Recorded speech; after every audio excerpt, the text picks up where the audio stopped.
Alam niyo po, etong masusubaybayan niyo ngayon na video, ito yung katibayan na si Digong talaga ay diktador at gustong-gusto po niya na gamitin lamang ang ating Pangulong Bongbong Marcos para manalo si Lustay, para manalo ang kanyang anak. Maliwanag dito, ginamit ni Digong si PBBM para kay Sara Duterte. At maliwanag din dito na si Sara Duterte ang talagang nakinabang sa pagkandidato ni PBBM bilang presidente. Yun nga lang, na-spoil ang kanilang planong pag pang-aagaw ng pwesto kay PBBM. O, eto na. Time kwento ko to. Wow. And I don't know if the president's gonna get mad at saying this. Andito na tayo. Andito na tayo. Mr. President. Nung nangangapanya ng aking tatay, tapos hinihingi niya ang suporta ng Malacanang, tinawagan kami. Pinapunta kami sa Malacanang. Pinahintay kami dyan. Mga 2 oras kami nakahintay. Nakatambay lang dun. And then, nakaharap kami. I'm never gonna forget. Nandun kami sa Presidential Guest House, Pinasok. And at the time, there was still no official endorsement from Malacanang. And Pumabanat pa kayong presidente? exactly. And so we were supposed to meet the president at the time. But instead, hinarap kami sa 3 tao. Hindi ko na lang papanggitin kung sino. But we were put in front of 3 people, and they essentially, asked, ano plano mo, ano magagawa mo para sa amin, etc., etc. And then there was one person who's a sitting official now, hindi ko na lang sasabihin, but that's a clue. He's a sitting official now, and sinabi niya kay Pangulo na, sige, suportahan ka namin on the condition that kami yung mamimili ng ES, kami Nako. mamimili ng Speaker, kami mamimili ng Senate President, kami mamimili ng Secretary, basta marami silang hiningi. I can imagine saying, And then when we left the palace, tumingin tatay ko sa akin. Alam mo, kulang na lang, papatayin na nila ako. So that's there was Kaya you were there was a expecting- lot at play. There was a lot at play, and there were many people who I guess were vying to take power away, I suppose. yes. So this is the first time kwento ko to. 'Di ba? Kita nyo? Walang ya talaga tong si Digong, talagang inano niya yan, talagang pinlano niya yan na si PBBM ay agawan talaga ng pwesto pag nanalo. Bakit? Kontrolado niya kung siya ang mamimili ng Senate President, ng House Speaker, ng mga secretary, ng mga ito kasi yung mga critical di ba? Yung secretary ng Department of National Defense, Executive Secretary, yung secretary ng Department of Energy, secretary ng Transportation. Yan yung mga importanteng department. Yan yung gusto ni Digong na mahawakan pa din. Bakit pati DFA, Department of Foreign Affairs, gusto niya mahawakan. Bakit? Kasi unang-una, baka ito nakakalimutan ninyo, paalala ko lang po sa inyo. Galing mismo kay Harry Roque na nagkaroon po ng gentleman's agreement between Digong and Chinese government para magkaroon sila ng usapan na walang gagalaw doon sa West Philippine Sea. Na itong ginagawa ng mga Chekwa sa West Philippine Sea ay hindi ko kondenahin ng Pilipinas kailanman. Gentleman's agreement yon ni Digong at ni Xi Jinping. Baka nakalimutan nyo yon. Siyempre, kapag iba na presidente, iba na ang niyan. Iba na ang stand niyan sa West Philippine Sea. Tama naman ang nangyari. Si PBBM pinaglalaban ng West Philippine Sea. Si Digong pinamigay ang West Philippine Sea. Diba? Kaya po itong pahayag na ito ni Sandro Marcos. Totoo to. At alam nyo ba, ito, si Sara Duterte, ano ang gusto niyang posisyon? Department na hahawakan niya kung sakaling siya ay maging vice-presidente na ni PBBM. Ang gusto niya, Department of National Defense. Kinukuha niya yan. Gusto niyang mahawakan yan, yung DND. Nahawak ngayon ni Secretary Gibo Teodoro. Bakit niya gusto yan? Kasi marami pong confidential at intelligence fund ang Philippine Army, ang Department of National Defense. May mga confidential funds yan. Eh di syempre, kung nakuha ni Sara ang Department of National Defense, di ba, legal na legal yung confidential funds at intelligence fund, tapos mawi-withdraw niya yon ng walang kahirap-hirap. Hindi siya mai-impeachment. Kasi nga, legal yung paggamit ng confidential funds pambili ng mga intel report.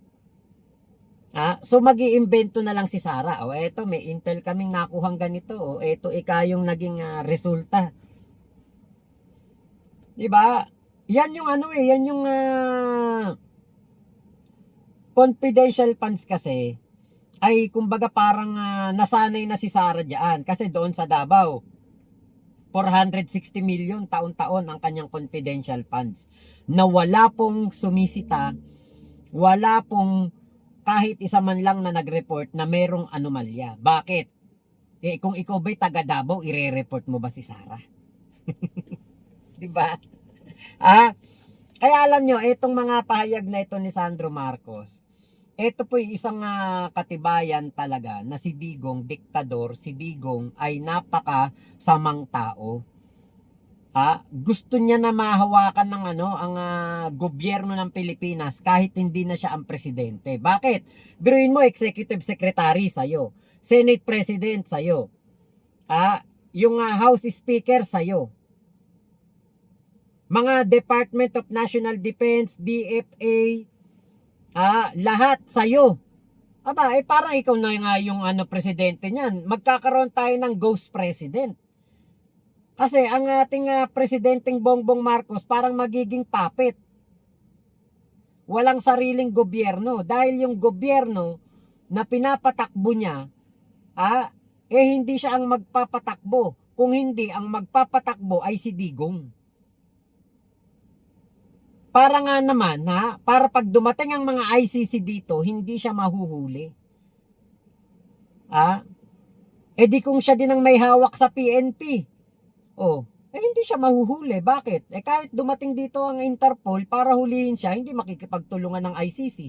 Hindi makikipagtulungan pala ang PNP. Hindi makikipagtulungan ng PNP sa Interpol. Hindi huhulihin ni General Torre ng CIDG si Digong kasi hawak nila ang PNP. Diba? Kaya yan po yung mga katarantaduhan nitong si Digong para mahawakan etong gobyerno natin. Para para tayo po ay patuloy na manakawan at mabuhay tayong lahat sa napaka-dilim na na gobyerno niya. Kumbaga yung saklob ng Duterte na pamumuno na naranasan natin ng 6 years noong 2016 hanggang 2022 hindi matatapos. Mabubuhay pa rin tayo sa perwisyo ng mga Duterte. Tapos ito, total naman matagal na 'tong nangyari, matagal naman na 'tong issue na ito. Ito, ewan ko lang kung kasi nasabi ko na to ng mga nakaraang vlog pero ewan ko kung natatandaan nyo to na sinabi ko. Alam nyo po ba na nung pong 2022 election, ako po ay hindi pro BBM. Ako po ay sumusuporta kay Yorme Isko Moreno. Hanggang ngayon, supporter pa rin ako ni Yorme Isko Moreno. Nagbablog pa rin ako pag merong mga tungkol sa kanya na issue na kailangan ko siyang ipagtanggol. Ginagawa ko pa din. Dahil ako po talagang gustong gusto ko si Yorme. hindi po maitatanggi na ako po talaga Isko Moreno supporter. Ngayon, alam niyo po ba, nung pong panahon ng 2022 election, tingin ko tinarantado ni Digong si Yorme Isko Moreno. Si Yorme po ang sinuportahan ni Digong noong 2022 election.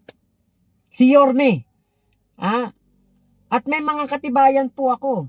Hindi po sikreto yung mga katibayan ko. Bakit? Bakit ko sinasabi tong hindi sikreto yon?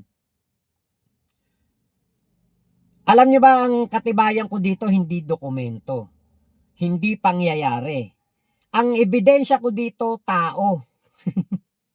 Tao ang ebidensya ko dito na si Yorme ang kandidato ni kandidato ni Digong noong 2022 election, hindi si BBM.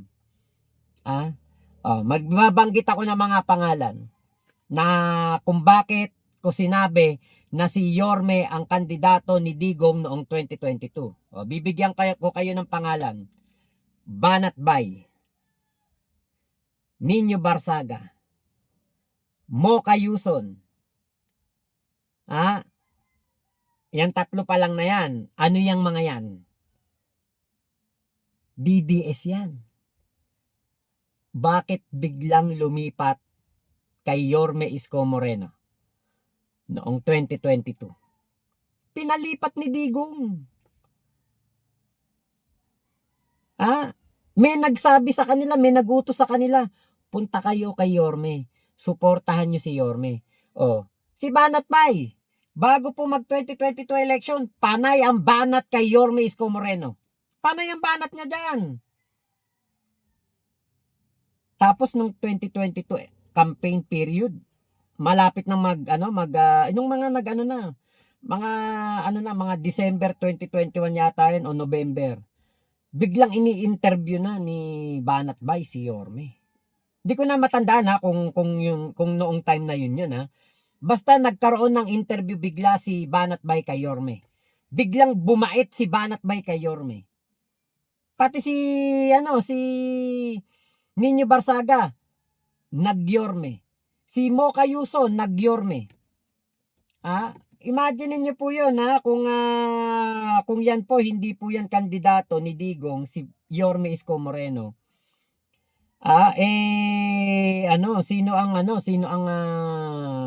Bakit lumipat yung mga tao na yan? Teka, ito. Meron pa po akong isang babanggitin na tao.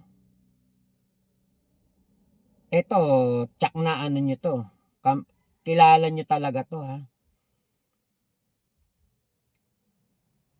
Okay.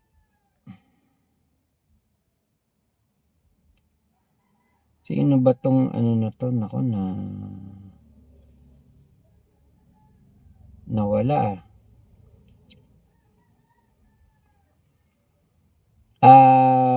meron pa pong isang tao na babanggitin ko sa inyo na nakapaligid to kay kay Digong. Ito yung mga naging talaga ni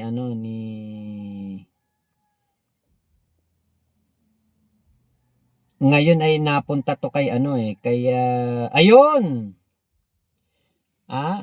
Ang campaign manager ni Yorme Isko Moreno o yung talagang kumbaga parang sumasama kay Yorme o nagbibigay ng strategy kay Yorme sa pagkandidato niya bilang presidente, si Lito Banayo. Tapos ito pa. Yung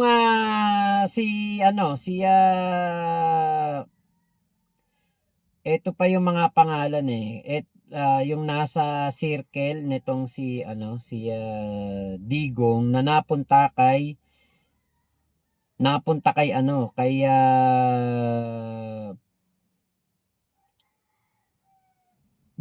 dito kay Yorme, yung si Castriciones ba yun? Naging pa niya yan? Naging tawag dito, naging for senator pa yan nasama pa sa picket nitong si Jan Castriciones, yun ang pangalan. Nasama kay Yorme din yan. si Yorme Isko Moreno ang sinuportahan talaga ni Digong nung 2022 election. Ngayon, eto na. Eto na yung aking napagtanto. Nung pong natalo si Yorme Isko Moreno, saka ko naisip, sa halip na makatulong si Digong kay Yorme, mukhang sinira ni Digong si Yorme. Parang kasi kung maalala ninyo, nung panahon ng pandemya, nagkakairingan yan dalawang yan. Ngayon tingin ko, para siguro masira si Yorme, nagtanim siya ng mga tao sa paligid ni Yorme para matalo sa 2022 election si Yorme. Yun ang aking napagtanto. Kasi hindi nakatulong Sa halip na makatulong, biruin nyo, 2 milyon lang ang nakuha ang boto ni Yorme.